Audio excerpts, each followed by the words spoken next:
Hello students, good morning. चलिए आज हम लोग जो है class 10 chemistry chapter 1 chemical equations and reactions, रासायनिक समीकरण एवं अभिक्रियाएं, इसको हम लोग प्रारंभ से देखेंगे, शुरू से। ठीक है, चलिए। बहुत ही अच्छा वीडियो है। आप लोग जो है इस वीडियो को आप लोग देखिए। हम आप लोगों को बताए थे कि हम कंटिन्यू जो है प्रत्येक चैप्टर का क्लास 10 का यूट्यूब पे आपको हमारे चैनल पे और फेसबुक पेज पे आपको वीडियो मिल जाएगा। यहाँ से क्लास 10 की तैयारी और 9th की भी हमारा जिम्मेवारी है। आप लोगों को हम हर चैप्टर का जो इम्पोर्टेंट नोट्स है वो आपको हम हमारे यूट्यूब चैनल पे और फेसबुक पेज पे आपको मिलेंगे। तो चलिए आप लोग जो है इसको देखते रहिए। पहला जो है हमारा टॉपिक है रासायनिक अभिक्रियाएं एवं समीकरण। इस चैप्टर का नाम है। तो हमारा रासायनिक अभिक्रिया क्या होता है? अभिक्रिया का मतलब होता है रिएक्शन। अभिक्रिया कब होता है? जब कोई पदार्थ को आपस में आप मिलाते हैं, तब जाकर के जो है क्या होता है, रिएक्शन होता है। आप दो या दो से अधिक पदार्थों को जब आपस में किसी भी अनुपात में मिला देते हैं तो वहां पे क्या बन जाता है? आपको जो प्रोसेस होता है उस प्रोसेस को हम रिएक्शन कहते हैं। जैसे आप जो है पानी में नींबू का रस डाल देते हैं, ठीक है, तो वहां पे रिएक्शन हो जाता है। ठीक है, उसी तरह से अगर आप चीनी, नमक और पानी में आप डाल देते हैं तो बन जाता है शरबत। तो जो है पहले आप चीनी का अलग क्वालिफिकेशन था, नींबू का अलग क्वालिफिकेशन था, चीनी का अलग क्वालिफिकेशन था, लेकिन जब आप उससे शरबत बनाते हैं तो उसका क्वालिफिकेशन अलग हो जाता है। इसका मतलब हुआ कि शरबत के जो गुण थे वो चीनी और पानी और नमक के गुण से बिल्कुल ही भिन्न हुए।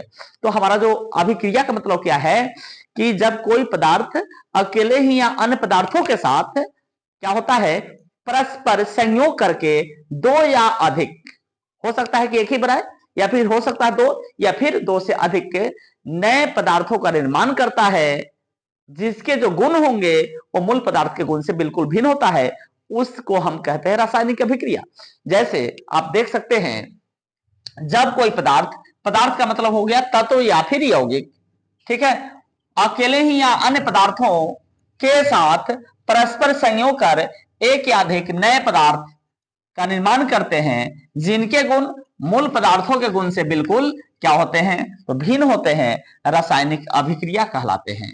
जैसे आप देख सकते हैं हाइड्रोजन है। हाइड्रोजन को जब वायु की उपस्थिति में हम जलाते हैं, ठीक है, वायु की उपस्थिति में हम जलाते हैं तो ये बना लेता है H2O। यानी H2O आपको जल का आणविक सूत्र है, ठीक है, और H फॉर हाइड्रोजन है। H फॉर क्या है, तो आपको हाइड्रोजन है, और O फॉर ऑक्सीजन है। O फॉर क्या है, ऑक्सीजन है। ठीक है, अब यहाँ ऑक्सीजन है। इसको देखना क्या पड़ेगा कि हाइड्रोजन का दो परमाणु है, ऑक्सीजन का दो परमाणु है, और ये जल का कितना अणु बना, एक अणु बना। तो जल में जो है देखिए H2 है, ऑक्सीजन एक है, तो हमको क्या करना होगा, इसके पीछे 2 लगाना होगा। तो H हो गया 2 दूनी 4 और ऑक्सीजन हो गया 2। इस स्थिति में हमको ये जो एरो का निशान है बाई प्रोडक्ट है, तो ये जो एरो का निशान है इसके दोनों तरफ प्रत्येक तत्वों के परमाणुओं की संख्या समान होनी चाहिए, तो हम बैलेंस कर देते हैं। इसी में हम आगे आपको समझाएंगे कि किस तरह से इस समीकरण को बैलेंस किया जाता है। अभी ये देखिए कि 4 है तो इसके पीछे 2 लगाएंगे, 2 दूनी 4 हो गया, ऑक्सीजन 2 हो गया, यहाँ भी हाइड्रोजन 4 हो गया, ऑक्सीजन 2 हो गया, इस समीकरण बैलेंस हो गया। इसी तरह से आप मान लेते हैं यहाँ हाइड्रोजन है प्लस क्लोरीन है, Cl2 है। इस हाइड्रोजन को जब क्लोरीन के साथ आपस में मिलाया जाता है तब बनाता क्या है, HCl। क्या बनाता है, HCl। ठीक है, अब देखिए हाइड्रोजन को क्लोरीन के साथ गर्म किया जाता है तो बनाता है HCl। तो अब देखिए यहाँ पे जो है H2 है, Cl2 है, 2 है, इसके पीछे आप 2 लगा दीजिए। यह हो गया आपको हाइड्रोजन और क्लोरीन आपस में परस्पर संयोग करके बनाया क्या है, हाइड्रोक्लोरिक अम्ल बनाया है। इसको हम कहते हैं हाइड्रोक्लोरिक अम्ल। क्या कहते हैं, तो क्लोरिक अम्ल कहते हैं, अम्ल कहते हैं HCl को, हाइड्रोक्लोरिक एसिड कहते हैं। अब देखना क्या है कि आपको इस रासायनिक अभिक्रिया में, जो इस अभिक्रिया में भाग लेता है, किसी रासायनिक अभिक्रिया में भाग लेने वाले पदार्थ को, यहाँ भाग कौन को लिया है, यहाँ हाइड्रोजन और ऑक्सीजन भाग लिया है। ठीक है, यहाँ पे कौन लिया है, हाइड्रोजन और क्लोरीन भाग लिया है। तो भाग लेने वाले पदार्थों को क्या कहा जाता है, तो अभिकारक कहा जाता है। क्या कहा जाता है, अभिकारक कहा जाता है। क्या कहा जाता है, अभिकारक। किसी रासायनिक अभिक्रिया में भाग लेने वाले पदार्थ को अभिकारक कहते हैं, और रासायनिक अभिक्रिया के फलस्वरूप बनने वाले जो नए पदार्थ जो बनते हैं, उन नए पदार्थ को, जैसे यहाँ पे देखिए जल बना है और यहाँ पे HCl बना है, यानी HCl और इस जल दोनों को हम क्या कहेंगे संयुक्त रूप से? प्रतिफल कहेंगे। क्या कहेंगे? तो प्रतिफल कहेंगे। यानी अभिक्रिया के फलस्वरूप बनने वाले नए पदार्थ को हम क्या कहेंगे?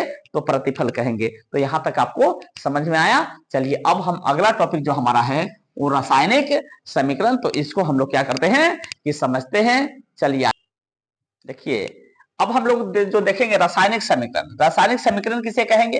केमिकल इक्वेशंस इसको इंग्लिश में कहते हैं।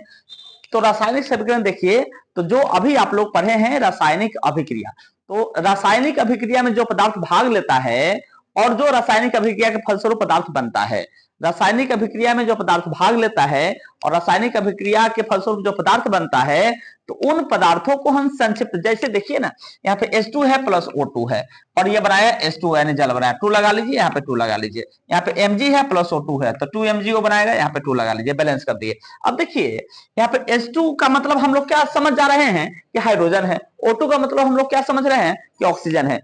यानी जो भाग लिया है पदार्थ हाइड्रोजन ऑक्सीजन, उसको हम किए क्या है? संक्षिप्त रूप में लिख दिए हैं। संक्षिप्त माने हाइड्रोजन को H से लिख दिए, ऑक्सीजन को O से लिख दिए, बना जल, और जल को हम H2O लिख दिए, तो समझ जा रहे हैं कि ये क्या है? तो जल है। यानी इसको संक्षिप्त रूप से जो निरूपित किए हैं, जिस भी प्रोसेस से निरूपित किए हैं, तो निरूपण करना ही संक्षिप्त रूप से आपको क्या कहलाता है? तो रासायनिक समीकरण कहलाता है। अब इसको निरूपित करने के लिए हम सहारा किसका लेंगे? तो इनके संकेतों का और सूत्रों का। जैसे कि जल का जो आणविक सूत्र हो गया H2O हो गया, तो ये जल का सूत्र हो गया, लेकिन यही ऑक्सीजन का संकेत कितना हो गया? O हो गया। हाइड्रोजन का संकेत कितना हो गया? तो H हो गया। और H2 क्या हो गया? इसका मतलब है 2 परमाणु हाइड्रोजन का यहाँ पे है। इसका मतलब यह हुआ कि इसका सूत्र हो गया H2, लेकिन H क्या हो गया? तो संकेत हो गया। ठीक है, इसी तरह H2O क्या हो गया? तो H2O आपको सूत्र हो गया जल का। ठीक है, तो क्या लिखे हैं? रासायनिक अभिक्रिया में भाग लेने वाले पदार्थों को उनके संकेतों एवं सूत्रों की सहायता से संक्षिप्त निरूपण रासायनिक समीकरण कहलाता है। जैसे H2 प्लस O2 बराबर H2O। Mg मैग्नीशियम को अगर जलाया जाता है ऑक्सीजन की उपस्थिति में, तो मैग्नीशियम का ऑक्साइड बनाता है। अब देखिए, तो इनका हाइड्रोजन का संकेत है, ऑक्सीजन का संकेत है, Mg मैग्नीशियम का संकेत है, O माने ऑक्सीजन का संकेत है। हम लोग मतलब कि इसको संक्षिप्त रूप से जो निरूपित करते हैं कहीं पे, वही रासायनिक समीकरण कहलाता है। यहां तक आपको समझ में आया होगा। अब ये जो समीकरण होते हैं वो 2 तरह के होते हैं। कई तरह के होते हैं? तो 2 तरह के होते हैं। जरा इसको 1 मिनट आप देखिए इसको। जैसे H2 है था, अब प्लस में O2 था, ये बनाया क्या? तो H2O बनाया। अब देखिए यहां क्या था? Mg था प्लस यहां क्या था? O2 था, बनाया क्या?